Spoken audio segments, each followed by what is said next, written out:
Hey hi everyone, this is Aman और आपका फिर से स्वागत है डेटा आउटलायर्स के इस यूट्यूब चैनल पर। जैसा कि आपको पता है, हम मशीन लर्निंग की पूरी सीरीज कंटिन्यू कर रहे हैं डे वाइज। और हम पिछले टॉपिक्स में पढ़ चुके हैं, जैसे कि डे वन में हमने पढ़ा था the about machine learning. Then day two के अंदर हमने पढ़ा the types of machine learning. Then day three के अंदर हमने पढ़ा online learning versus offline learning, दोनों के बीच में इन डिटेल डिफरेंशिएशन किया।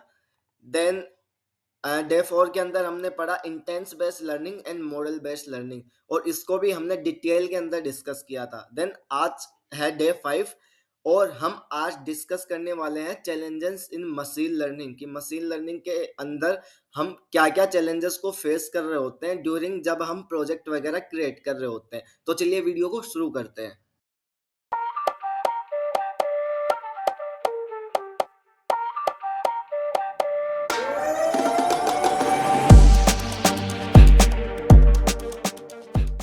तो जब हम चैलेंजेस इन मशीन लर्निंग की बात कर रहे होते हैं, तो हमारे पास इसके अंदर 6 to 7 मेजोरिटी चैलेंजेस आ जाते हैं। तो इसके अंदर फर्स्ट हमारा चैलेंज है डेटा रिलेटेड चैलेंजेस, और ये काफ़ी ज़्यादा इम्पोर्टेंट भी चैलेंज यहाँ पर हमें फेस करना पड़ता है। जब हम मशीन लर्निंग मॉडल बनाते हैं, तो फर्स्ट ऑफ ऑल और सबसे ज़्यादा इम्पोर्टेंट हमारे पास टास्क होता है, वो होता है डेटा।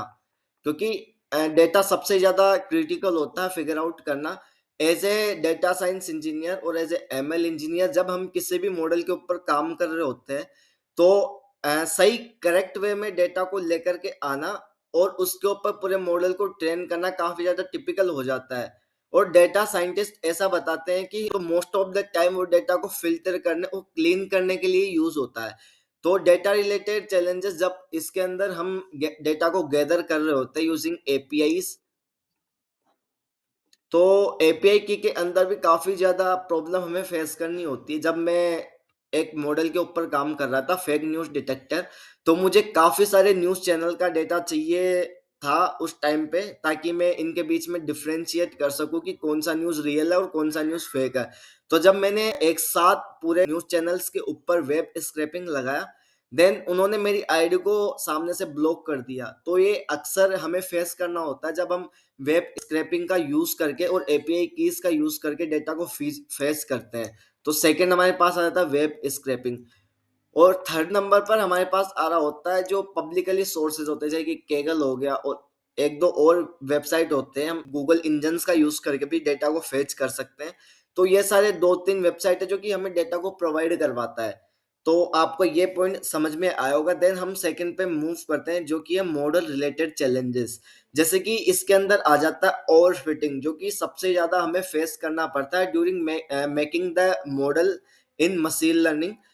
तो ओवरफिटिंग के अंदर होता क्या है कि जो भी हमारा मॉडल होता है, वो पूरे डेटा को एज इट इज रट लेता है। हम अगर कोई भी सिमिलर या फिर अनसिन डेटा के ऊपर जब कोई भी प्रिडिक्शन करवाते हैं, तो मॉडल उसके ऊपर करेक्ट वे में आउटपुट प्रोवाइड नहीं कर पाता है। वो बस रट लेता है चीजों को एज इट इज। तो चलिए हम इसे एक पर्टिकुलर एग्जांपल के साथ समझते हैं। तो हमारे पास एक तरफ तो 10 रोज के अंदर ईमेल डिस्क्राइब है, देन सेकंड तरफ लेबल डेटा सेट है जिसके अंदर डिस्क्राइब है पर्टिकुलर ईमेल स्पैम है कि नोट स्पैम है। तो यहाँ पर जब हम इस पूरे डेटा के ऊपर मशीन लर्निंग मॉडल बनाते हैं, तो वो मॉडल इन पर्टिकुलर 100 रोज के ऊपर तो बढ़िया काम कर रहा होता है। कोई अनसिन ईमेल जब मॉडल को प्रोवाइड करवाते हैं, तो वो कुछ भी अपने बेसिस पे आउटपुट दे रहा होता है। तो वो उसके पैटर्न को लर्न कर लेता है, जो कि पर्टिकुलर 100 रोज के ऊपर तो सही तरीके से वर्क कर रहा है। देन अगर हम कोई अनसिन डेटा दे रहे हैं, तो उसके ऊपर वो फेल कर जा रहा होता है। तो उसे हम ओवरफिटिंग बोलते हैं। और इन दोनों टॉपिक्स को हम काफी डिटेल में फ्यूचर में डिस्कस कर रहे होंगे, तो यू डोंट वेरी गाइस। देन हमारे पास आता है second underfitting. Underfitting के अंदर कुछ नहीं होता भाई। तो हमारे पास एक पर्टिकुलर डेटा सेट है,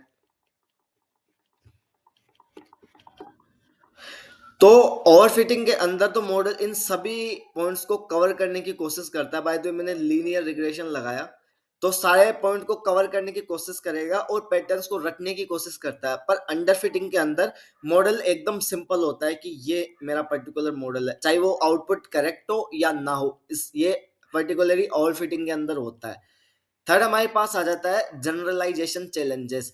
तो डिस्ट्रीब्यूशन शिफ्ट इसके अंदर एक सब टॉपिक आ जाता है। तो model train on the data set में फेल और अनसीन एनवायरमेंट्स। तो बेसिकली जो भी कोई अनसीन डेटा आ रहा होता है तो उसके ऊपर मॉडल फेल कर जा रहा होता है। तो इस टाइप का जो भी प्रॉब्लम है हम जनरलाइजेशन चैलेंजेस के अंदर फेस कर रहे होते हैं। देन फोर्थ हमारे पास आता है कंप्यूटेशनल चैलेंजेस। तो इसके अंदर ट्रेनिंग कॉस्ट जो कि काफी ज्यादा हमें फेस करनी पड़ती है during making any kind of machine learning model. Second है मेमोरी कंस्ट्रेंट्स। लार्ज मॉडल में not fit on edge devices. Basically जब हमारे पास लॉट ऑफ डेटा होता है, बिग अमाउंट में डेटा होता है, देन किसी भी मेमोरी के अंदर इजीली उससे फिट करना काफी ज्यादा टिपिकल हो जाता है। तो ये कंप्यूटेशनल चैलेंजेस के अंदर हमें फेस करना होता है। देन हमारे पास थर्ड आ जाता है interface speed. Real time application demand low latency. Basically जब हम कोई भी मशीन लर्निंग मॉडल बना लेते हैं तो उसके बाद में उसका वर्किंग जो भी प्रोसेस है वो कितना ज्यादा फास्ट और कितना ज्यादा स्लो है, ये भी कंप्यूटेशनल चैलेंज के अंदर हमें फेस करना होता है। देन हमारे पास फिफ्थ चैलेंज आ जाता है deployment and maintenance.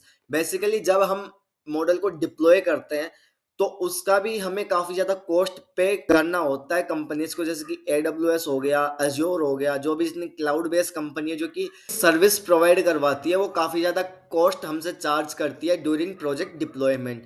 And maintenance का भी उसमें काफी कॉस्ट आता है। जब हमने ऑफलाइन लर्निंग के बारे में पढ़ा था, देन हमने वहां सीखा था कि जब हम मॉडल को ऑनलाइन डिप्लॉय कर देते हैं तो वो न्यू और अनसीन डेटा के ऊपर वर्क नहीं कर रहा होता है। तो अगर हमें उसे न्यू और अनसीन डेटा पर ट्रेन करना होता है तो देन फर्स्ट ऑफ ऑल हमें उसे ऑफलाइन लाना पड़ता है।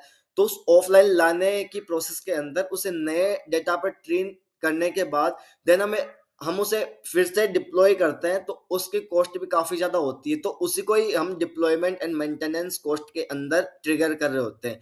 देन हमारे पास सिक्स्थ पॉइंट आ जाता है एथिकल एंड सोशल चैलेंजेस। तो यहाँ पर एक सब टॉपिक दिया हुआ है, who is responsible when AI fails. जब चैट जीपीटी और जेमिनाई जैसा मॉडल लोगों को रॉन्ग आउटपुट प्रोवाइड करवा करवा रहा होता है तो उसका रेस्पॉन्सिबल कौन होगा, उसकी जिम्मेदारी कौन लेगा। तो इस टाइप के जो सोशल चैलेंजेस है वो हम एआई के अंदर फेस कर रहे होते हैं। तो कोई भी बाय द वे यूजर है, अगर उसे कोई रॉन्ग टाइप ऑफ इंफॉर्मेशन मिलती है, वो wrong type of information generate करवाता है एआई से, तो ये भी काफी ज्यादा डेंजरस हो जाता है एआई के केस में। तो ये हम सोशल और एथिकल चैलेंजेस के अंदर कवर कर रहे होते हैं। देन सेवंथ हमारे पास आ जाता है transfer learning and domain adoption. तो ये हमारे टोटल 7 मेजोरिटी चैलेंजेस हमें फेस करने होते हैं ड्यूरिंग मशीन लर्निंग जब हम मॉडल बना रहे होते हैं उसके केस में। तो machine learning challenges and common issues, मैंने यहाँ पर एक आर्टिकल फिगर आउट किया था। जब मैं इसके बारे में और ज़्यादा डिटेल स्टडी कर रहा था तो मुझे आर्टिकल मिला जो कि काफ़ी ज़्यादा इस चीज़ को और ज़्यादा डिटेल में प्रोवाइड करवाता है। तो चलिए हम एक बार और इसके ऊपर नज़र डाल लेते हैं। फर्स्ट ऑफ ऑल हमारे पास आ जाता है इसके अंदर ओवरफिटिंग, जो कि हमने अभी डिटेल में डिस्कस किया कि किस टाइप से मॉडल ओवरफिट करता है। देन हमें किस टाइप से रिलेटेड प्रॉब्लम हमें इसके अंदर फेस करनी होती है। देन हमारे पास सेकंड आ जाता है अंडर फिटिंग। मॉडल एकदम सिंपल वे में सारी चीजें हमें फिगर आउट करवा रहा होता है। बेसिकली वो डेटा के ऊपर बिल्कुल भी ध्यान नहीं दे रहा होता है और कुछ भी उसके मन में जैसा आ रहा है वो वैसा आउटपुट प्रोवाइड करवा रहा होता है। देन हमारे पास थर्ड आ जाए डेटा क्वालिटी इश्यूज, जो कि हमने फर्स्ट केस के अंदर पढ़ा था डेटा रिलेटेड चैलेंजेस के अंदर, जो कि काफी टाइप से हमें डेटा रिलेटेड क्वालिटीज को फेस करना होता है। भाई हमारे डेटा के अंदर काफी ज्यादा आउटलायर्स है, मिसिंग वैल्यूज है, डेटा एक करेक्ट वे में ऑर्गेनाइज नहीं है। तो इस टाइप से जो भी चैलेंजेस है डेटा क्वालिटी इश्यूज के अंदर उन्हें फेस कर रहे होते हैं। देन हमारे पास इम्बेलेंस डेटा हो जाता है।